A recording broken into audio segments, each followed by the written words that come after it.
कंसध्वंसकरं देवं मथुरापुरीभूषणम्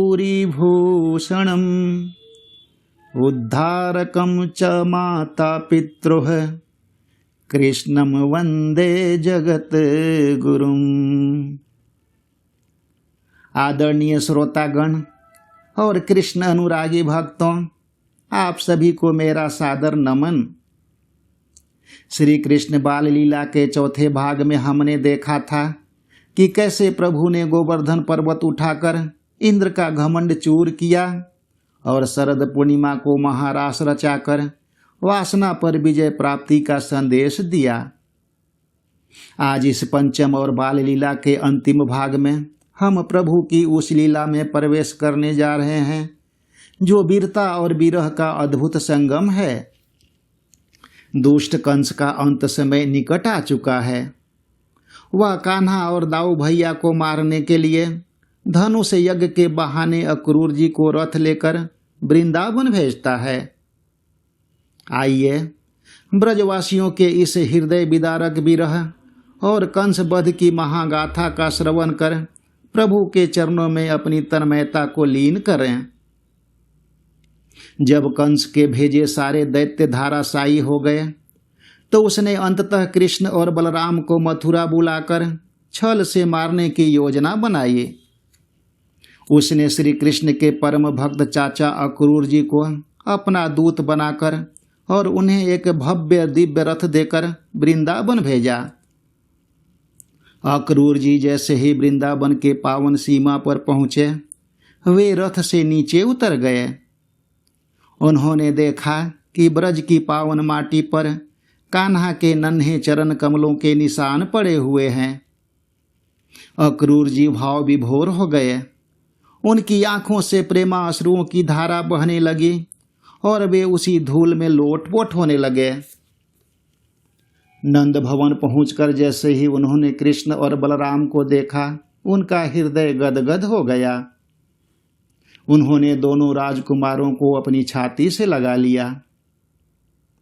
रात्रि के समय अक्रूर जी ने एकांत में नंद बाबा को कंस का क्रूर संदेश सुनाया कि मथुरा में धनुष यज्ञ और मल्ल युद्ध का आयोजन है, जिसमें दोनों बालकों को आमंत्रित किया गया है।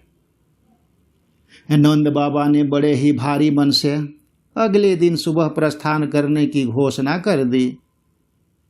लेकिन जैसे ही यह संवाद वृंदावन की गलियों में फैला, पूरे ब्रज की चेतना मानो सुन्न हो गई।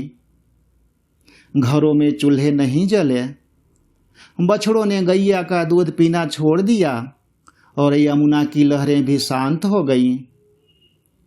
मैया यशोदा का आंचल आंसुओं से भीग गया। वे रोते हुए नंद बाबा से कहने लगी, मेरा लल्ला बहुत छोटा और सुकोमल है, वह उस क्रूर कंस की नगरी में कैसे जाएगा? मैं अपने प्राण धन को अपनी आंखों से दूर नहीं होने दूंगी। अक्रूर जी आए वृंदावन में लेकर सुंदर रथ भारी, कंस का संदेशा लाए अब मथुरा की तैयारी, अब मथुरा की तैयारी। धूल में लोटे भक्त अक्रूर जी हरि के चरण निहारे, कंस का क्रूर संदेश सुनाया नैनों में अश्रु धारे, नैनों में अश्रु धारे।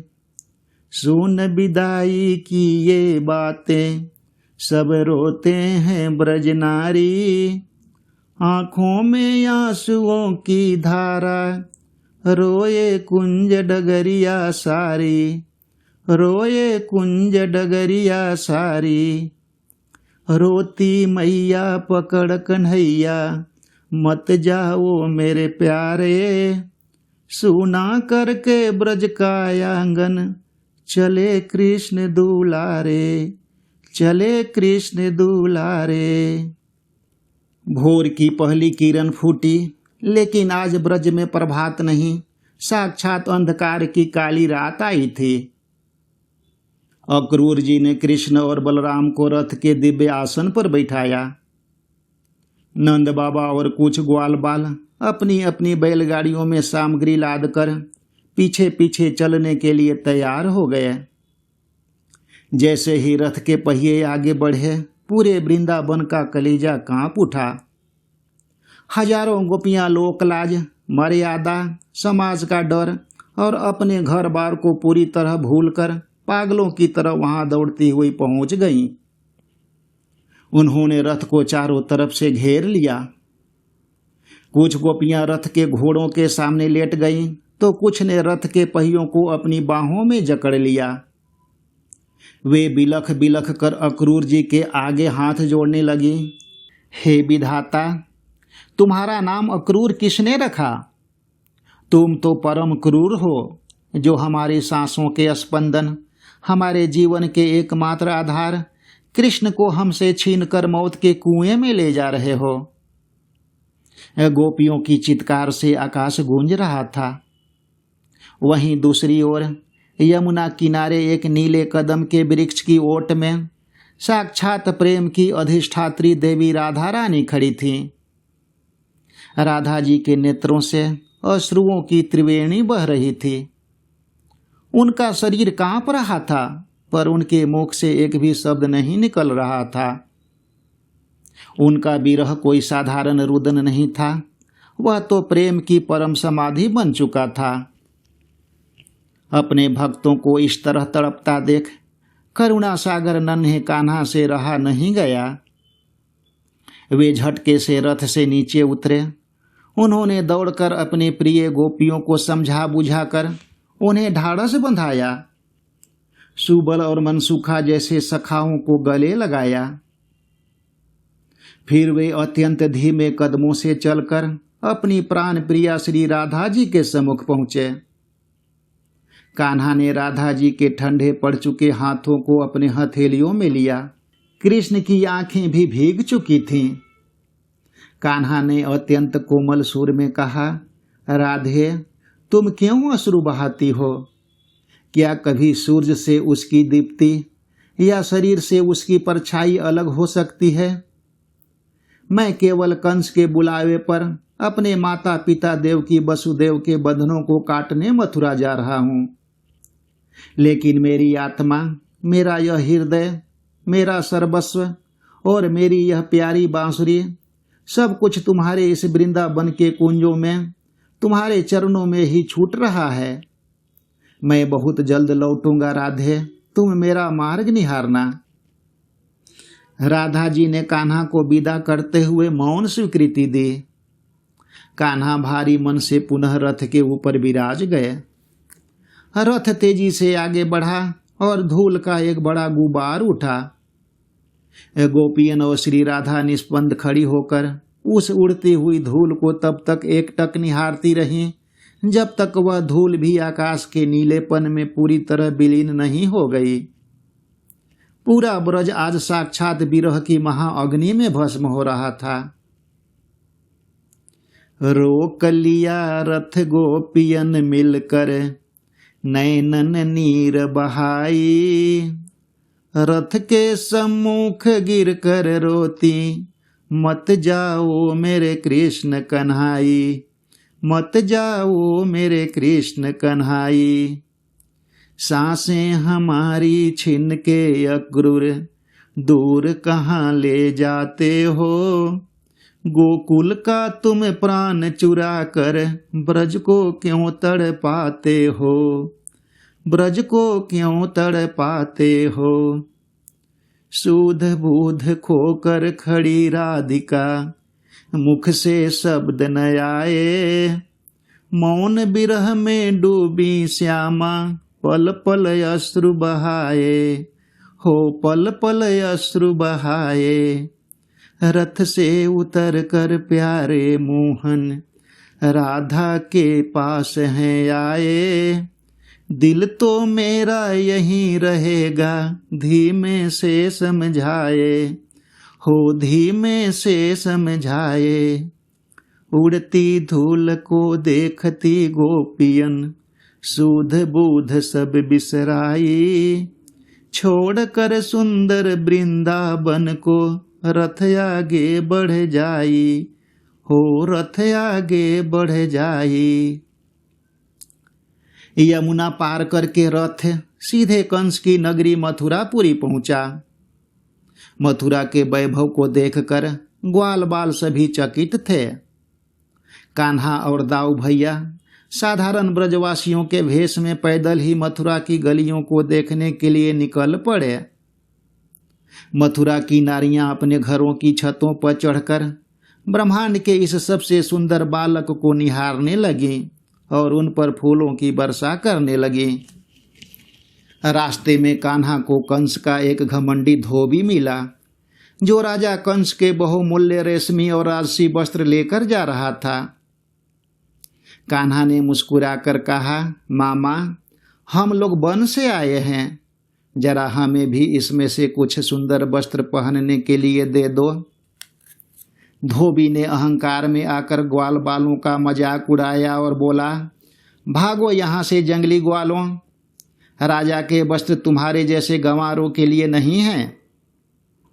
कान्हा ने उसके अहंकार को तोड़ने के लिए खेल ही खेल में अपने हाथ के एक हल्के से प्रहार से उसका वध कर दिया और सारे सुंदर राजसी वस्त्र अपने ग्वाल बाल सखाओं में बांट दिया।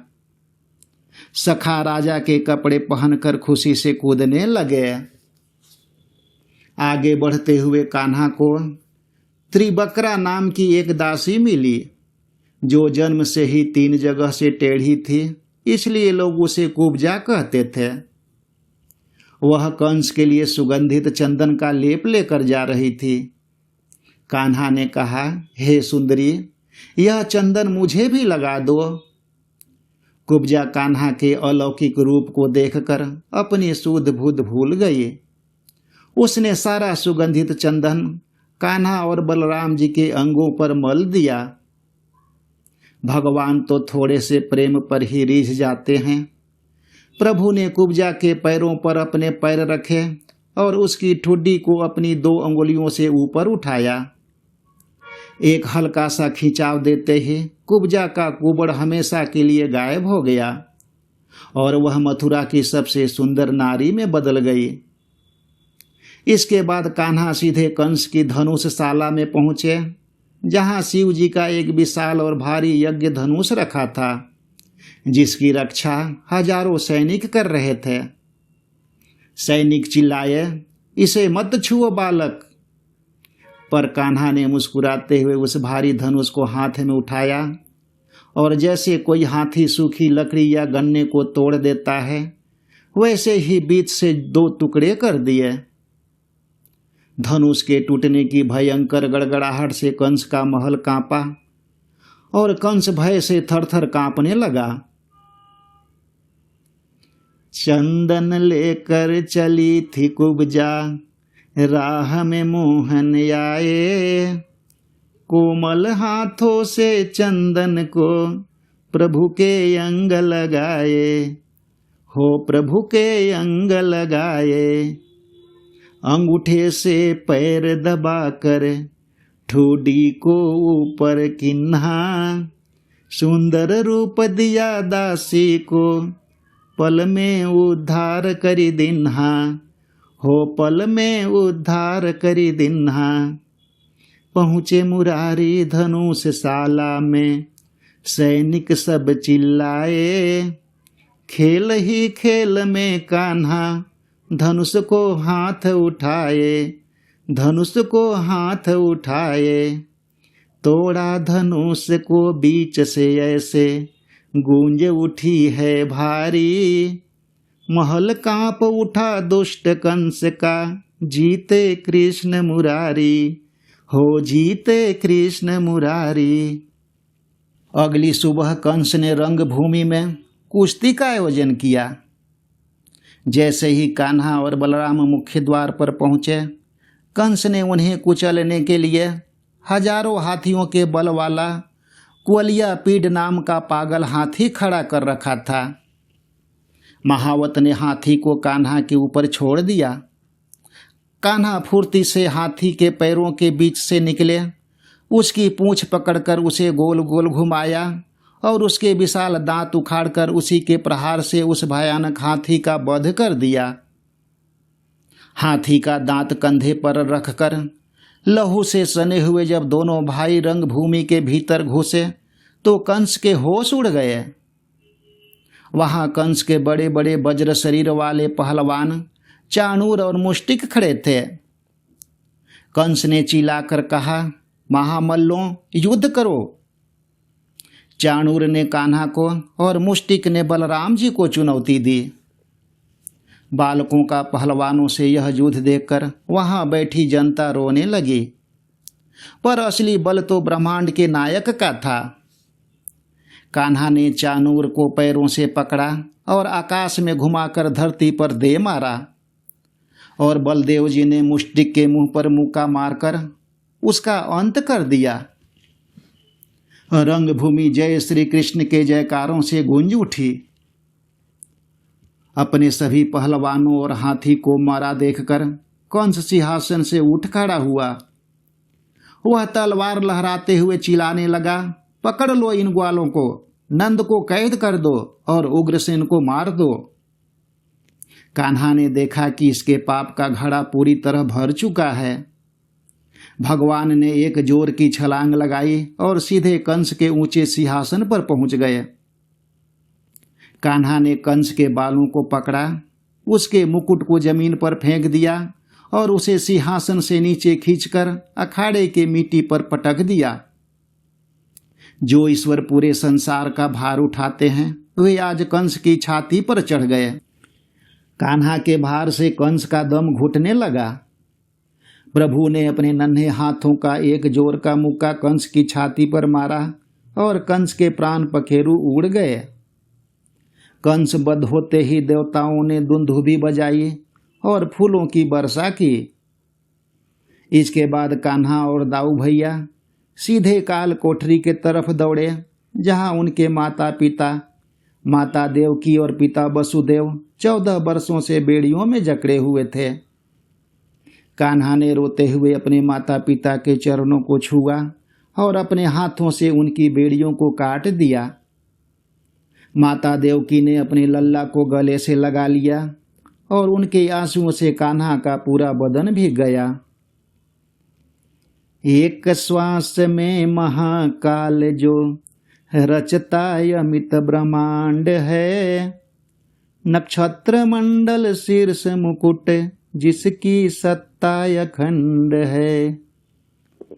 सिंहासन से कूदे मोहन कंस के बाल मरोड़े, पटके भूमि पर उस पापी को सारा घमंड वो तोड़े, सारा घमंड वो तोड़े।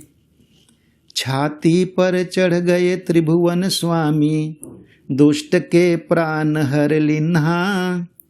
अत्याचार का अंत हुआ आज, भय मुक्त जग को किन्हा, भय मुक्त जग को किन्हा। दौड़े फिर वो कारागृह में, बेड़ियां हाथ से तोड़ी। माता पिता के चरणों में अपनी शीश मरोड़ी, अपनी शीश मरोड़ी। अरे धन्य है लीलाधारी कान्हा, लीला उनकी निराली है। जो भी गाए यह गाथा प्यारी, मिटती भव की कंगाली है, मिटती भव की कंगाली है।